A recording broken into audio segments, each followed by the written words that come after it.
Next question number 11।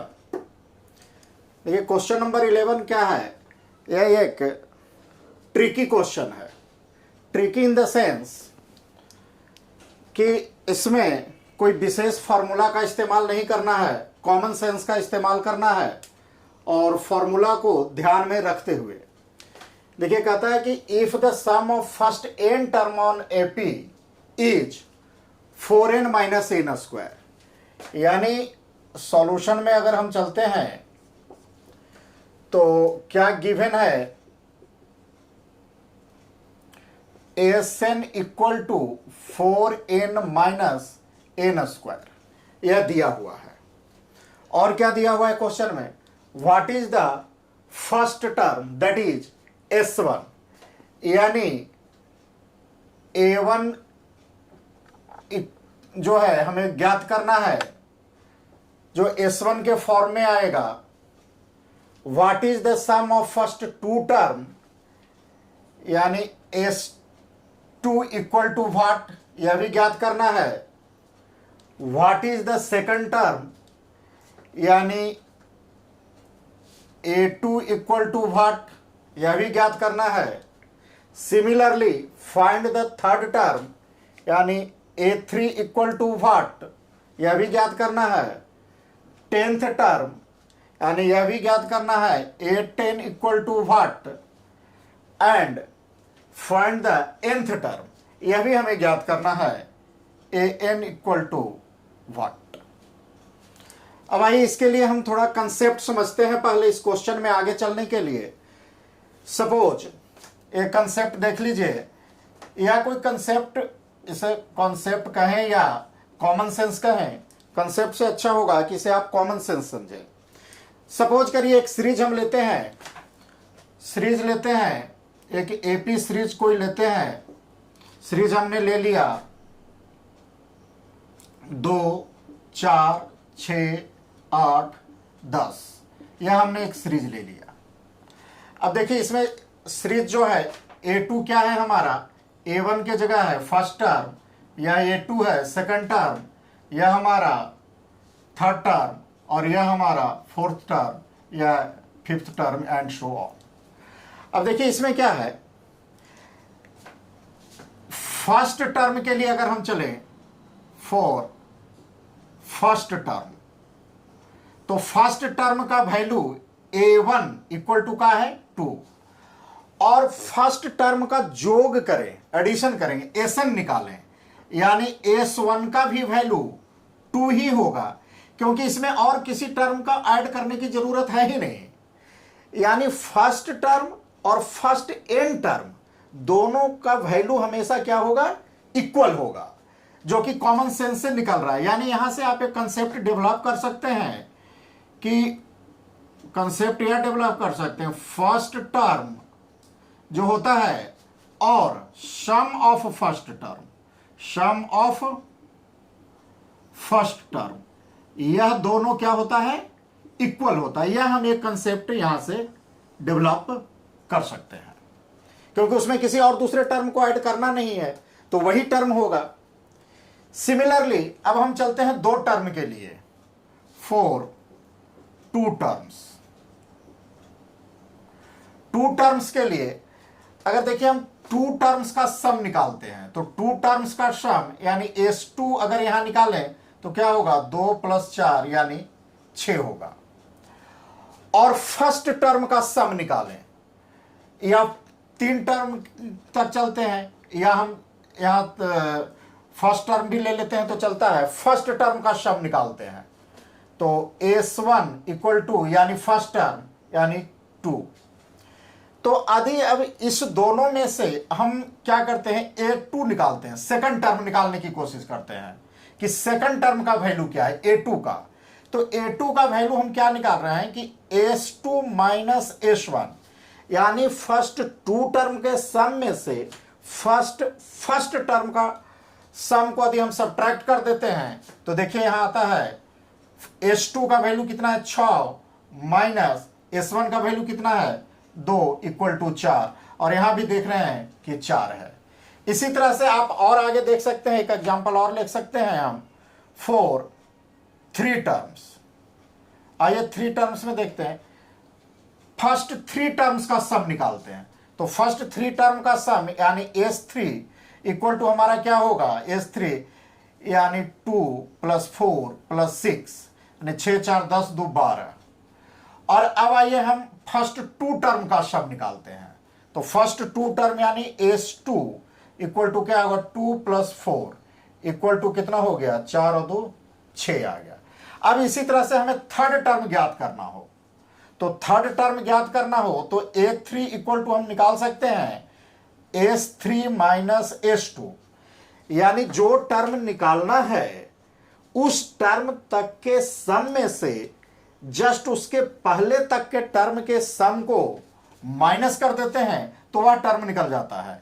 यानी S3 का value हमारे पास कितना है, 12 - S2 का वैल्यू कितना है, 6 इक्वल टू 6, और यहां भी 6 देख रहे हैं। यानी कहने का मतलब है कि यदि जिस टर्म का वैल्यू हमें निकालना है, यदि तीसरे टर्म का वैल्यू निकालना, अब देखिए कंसेप्ट को हम समअप करते हैं, समराइज रूप से कैसे याद करेंगे, तो ये याद करेंगे कि जिस टर्म का वैल्यू निकालना हो उस टर्म तक का सम, जैसे हमें देखिए यहां पर A3 यानी थर्ड टर्म का वैल्यू यदि हमें पता करना था तो उसमें हमने क्या किया, S3 3 टर्म तक का सम लिया और जस्ट उसके पहले तक के टर्म यानी तीसरे से पहले क्या आएगा, दूसरे टर्म तक का सम को उसमें से माइनस कर देंगे तो वह टर्म निकल सकता है। यानी कंसेप्ट के रूप में आप लिख सकते हैं, एक और कंसेप्ट यहां हम डेवलप कर सकते हैं इससे कि an इक्वल टू, अब देखिए an इक्वल टू क्या करें, Sn, यानी Sn - 1, यानी जो टर्म निकालना है वहां तक का सम और ठीक उसके एक पहले तक का, यानी Sn - 1, यानी यदि 8वां टर्म निकालना है तो 8 S8 - S7 करेंगे तो हमें 8वां टर्म निकल जाएगा। तो यह भी एक कंसेप्ट के रूप में आप इसे समअप या याद रख सकते हैं, जबकि यह एक सिंपल लॉजिक है कंसेप्ट। तो अभी इसी कंसेप्ट को हम इस्तेमाल करते हुए इस क्वेश्चन को सॉल्व करते हैं। तो आइए इस कंसेप्ट को नोट कर लीजिए और अब चलते हैं हम इसको सॉल्व करते हैं। अब आइए इस क्वेश्चन को हम सॉल्व करते हैं। तो आइए सॉल्यूशन देखते हैं। कंसेप्ट देखने के बाद हमें जो मुख्य रूप से जो दिया हुआ है, पैटर्न दिया हुआ, वो क्या दिया हुआ है, Sn equal to 4n - n²। अब इसमें हम क्या करते हैं, लेट कर लेते हैं, let n equal to 1 2 3 4 and so on, इस तरह से हम वैल्यू ले लेते हैं। तो आइए पहला वैल्यू देखते हैं, if n equal to 1, if n equal to 1, अगर n इक्वल टू 1 रहेगा तो S1 × 4 × 1 - 1 का स्क्वायर, यानी क्या आया हमारा, 4 में से 1 गया, 3 आया। और अभी अभी हम कंसेप्ट में देखे थे कि फर्स्ट टर्म का सम जो होता है वह फर्स्ट टर्म के बराबर होता है, इसलिए हम कह सकते हैं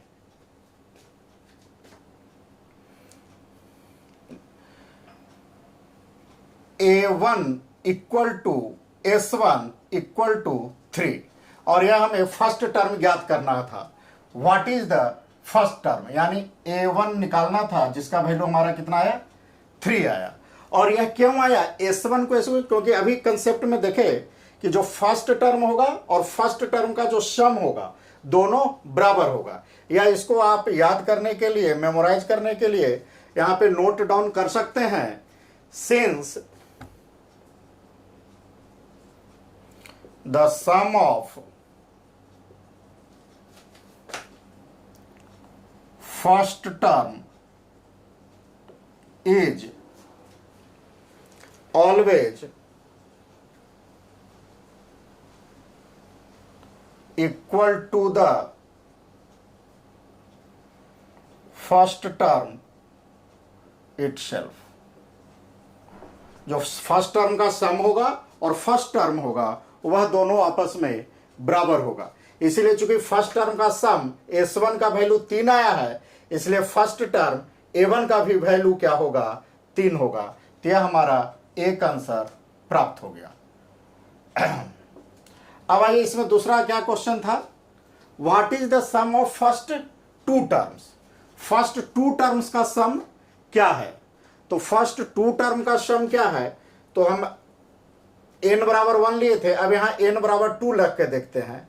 इफ n इक्वल टू 2, तो n इक्वल टू 2 रखेंगे तो क्या होगा, s2, और s का पैटर्न क्या है, तो 4n, n का वैल्यू हमें क्या रखना है, 2 माइनस n स्क्वायर यानी 2 का स्क्वायर, यानी कितना हो गया हमारा, 4 दूनी 8 माइनस 4 यानी 4, यानी यह भी हमारा एक आंसर आ गया, सेकंड आंसर। जो यहां क्वेश्चन कह रहा है what is the sum of first two terms. Next question हमारा क्या कह रहा है, what is the second term, यानी a2 का वैल्यू पूछ रहा है। तो आइए अभी अभी कंसेप्ट में देखे थे, a2 जब वैल्यू पूछा जा रहा है एंड सेकंड टर्म यानी a2, तो a2 का जब वैल्यू पूछा जा रहा है तो अभी तक देखे थे कि अगर a2 का वैल्यू निकालना है तो हम s2 यानी 2 टर्म तक का सम माइनस फर्स्ट टर्म का सम अगर सब्ट्रैक्ट कर देते हैं तो हमारा a2 का वैल्यू आ जाएगा। तो आइए देखिए s2 का वैल्यू अभी अभी हमने निकाला है 4, और s1 का वैल्यू ऊपर हमारे पास कितना आया है, 3, यानी इक्वल टू 1, यानी यह भी एक आंसर हमारा बनता है। सब यह आंसर नंबर 3 आया। तीसरा आंसर, यानी सेकंड टर्म का वैल्यू कितना है हमारे पास, 1 है, यानी यहां तक हम क्वेश्चन सॉल्व कर लिए। सेकंड टर्म यह भी कैसे हुआ, क्योंकि चूंकि सेकंड टर्म का वैल्यू निकालना था, इसलिए सेकंड टर्म के तक का सम में से सेकंड से पहले यानी फर्स्ट टर्म तक के सम को सब्ट्रैक्ट कर दिए तो हमें क्या हो गया, सेकंड टर्म निकल गया।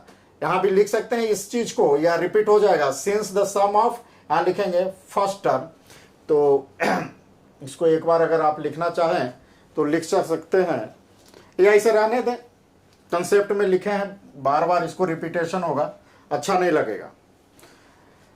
अब आइए इसी तरह से हमें सेकंड टर्म निकाला। अब कहता है similarly find the third term and 10th term. तो अब आइए थर्ड टर्म के लिए चलते हैं। तो थर्ड टर्म के लिए हमें क्या करना होगा, सेकंड टर्म का सम निकल गया है तो थर्ड टर्म का हमें सम निकालना होगा।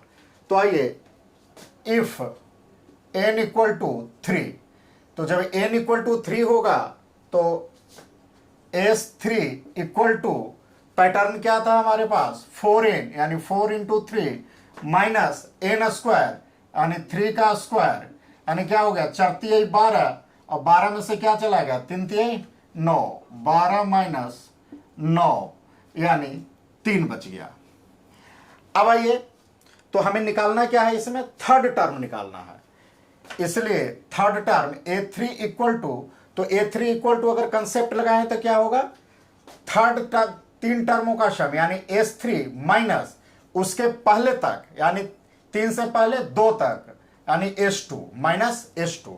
अब s3 का वैल्यू क्या आया हुआ है हमारे पास, s3 का वैल्यू आ गया 3 माइनस s2, देखिए s2 का वैल्यू क्या आया है हमारे पास, 4 माइनस 4 यानी इक्वल टू -1। यह भी हमारा एक आंसर तैयार हो गया, यह भी हमारा एक आंसर तैयार हो गया, यानी यह आंसर नंबर 4 हमारा तैयार हुआ। यानी जो थर्ड टर्म होगा हमारा क्या होगा, -1 होगा। इसी तरह से अब क्या करना है, हमें 10th टर्म ज्ञात करना है। तो 10th टर्म ज्ञात करने के लिए हमें क्या करना पड़ेगा, अब सोचिए आप, जब 10th टर्म हमें ज्ञात करना होगा तो इसके लिए क्या करना होगा कि एक तो 10th टर्म का सम निकालना होगा, और जस्ट उसके पहले यानी 10th से एक पहले यानी 9th टर्म तक का सम ज्ञात करना पड़ेगा, और उसे माइनस करेंगे, सब्ट्रैक्ट करेंगे, तो हमें 10th टर्म आएगा।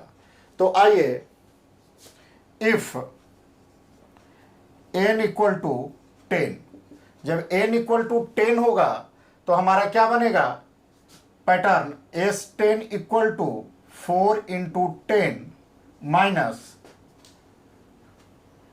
4 इंटू 10 और 10 का स्क्वायर, यानी क्या बन गया 10 चौका 40 माइनस 100 यानी माइनस 60। और यदि जस्ट इसके पहले तक यानी n इक्वल टू 9 जब हो तो S9 क्या बनेगा, S9 equal to 4 into 9 minus 9 का स्क्वायर, यानी 9 चौका 36 माइनस 9 81। अभी कितना बच गया देखिए 81 में से 36 को घटा दीजिए, 11 में से 6 चला गया 5 और 7 में से 3 चला गया 4 और माइनस 45। अब चूंकि हमें 10th टर्म निकालना है इसलिए A10 इक्वल टू क्या है, हम लिख सकते हैं S10 माइनस S9। अभी S10 का वैल्यू हमारे पास कितना आया है माइनस 60 माइनस S9 का वैल्यू कितना आया है माइनस 45, यानी कितना हो गया माइनस 60 प्लस 45, माइनस माइनस क्या हो जाएगा प्लस, तो यह क्या हो जाएगा 15 3 45 15 चौका 60, यानी डिफरेंस कितना हो गया 15 माइनस, यानी 10 यानी 10वें टर्म का वैल्यू हमारे पास क्या आ गया निकल के 15। यह हमारा आंसर नंबर कितना हो गया 5th, 5वां आंसर हो गया। यहां तक हमने आंसर निकाल लिया। अब हमें क्या कह रहा है nth टर्म का सम निकालना है। तो आइए इसे आप नोट डाउन कर लीजिए, उसके बाद फिर बोर्ड साफ करके n टर्म का सम निकालते हैं। आइए चलते हैं अब जो nth टर्म का हमें वैल्यू ज्ञात करना है इसके लिए। तो इसके लिए क्या करना है, एक तो हमें दिया हुआ है Sn equal to 4n minus n square, जो पैटर्न दिया हुआ है। और अभी अभी हम कंसेप्ट में देख चुके हैं कि जो टर्म ज्ञात करना हो उस टर्म का सम और उससे एक पहले टर्म का सम। तो हमें क्या ज्ञात करना है nth टर्म ज्ञात करना है, यानी an इक्वल टू व्हाट। तो क्या करेंगे कि n टर्म तक का सम, तो n टर्म तक का सम तो इतना दिया हुआ है। अब हम और उससे एक पहले यानी n से एक पहले, तो हम n के जगह क्या रखें, if n equal to n minus 1। ये देखिए जो n बराबर 1 2 3 4 5 रखते रहे थे, उसी में n का वैल्यू हम क्या रख रहे हैं n माइनस 1, यानी n से एक कम। तब देखिए क्या बनता है s n माइनस 1, तो क्या बनेगा पैटर्न पर अगर 4 और n के जगह हमें क्या वैल्यू देना है n minus 1 minus n square, यानी n माइनस 1 का स्क्वायर। तो क्या बनेगा 4n माइनस 4 माइनस इसे क्या हो गया a माइनस बी के द होल स्क्वायर, यानी n square minus 2n plus b square, यानी 1 का स्क्वायर 1। अब ये क्या हो गया 4n माइनस 4, अब ये क्या हो गया minus n square plus 2n minus 1। अब आइए देखिए 2n, ये 4n और 2n क्या बन गया हमारा 6n, और ये क्या हो गया माइनस 4 और माइनस 1 मिलके क्या बन गया माइनस 5, और यह हमारा क्या बन गया माइनस n स्क्वायर। ये हमारा किसका वैल्यू आया Sn माइनस 1। अब हमें वैल्यू किसका निकालना है an का, इसलिए an इक्वल टू हम क्या लिख सकते हैं Sn माइनस Sn माइनस 1। जैसे कि आप रिकॉल करिए हम क्या लिख रहे थे S8 का अगर निकालना हो रहा था तो S8 माइनस S7 लिख रहे थे, यानी जो यहां तक वैल्यू है उससे एक कम का सम ले रहे थे। उसी यहां सेम चीज देखिए, ए एन का निकालना है तो एन से एक कम का सम ले रहे हैं, बस यही ध्यान रखना है। जो टर्म निकालना है उस टर्म तक का सम माइनस उस टर्म से एक कम टर्म तक का सम को माइनस करना है। तो अब आइए इस वैल्यू को सब्स्टिट्यूट कर देते हैं, एस एन जो कि क्वेश्चन में पैटर्न में दिया हुआ है 4n minus n square minus n minus 1। S n का वैल्यू कितना आया है, इतना आया है, तो 6n minus 5 minus n square. अब आइए क्या हो गया, 4n माइनस एन स्क्वायर, अभी माइनस 6n माइनस माइनस क्या हो जाएगा प्लस 5 और minus minus plus n square. अब देखिए माइनस एन स्क्वायर और प्लस एन स्क्वायर कैंसिल हो गया। अभी क्या बच गया, देखिए 4n और माइनस 6n यानी माइनस 2n हो गया, माइनस 2n और क्या बच गया प्लस 5, या इसको आप ऐसे लिख लें 5 माइनस 2n, यह हमारा ए एन का वैल्यू आ गया। तो इसके पहले हमने जो आंसर निकाला था कितना, 5 आंसर निकाल लिया था, तो ये हमारा लास्ट वन आंसर आ गया। तो इस तरह से देख रहे हैं इस क्वेश्चन में यही एक कंसेप्ट है, उसे हम एक बार फिर से रिकैप करते हैं आपके लिए।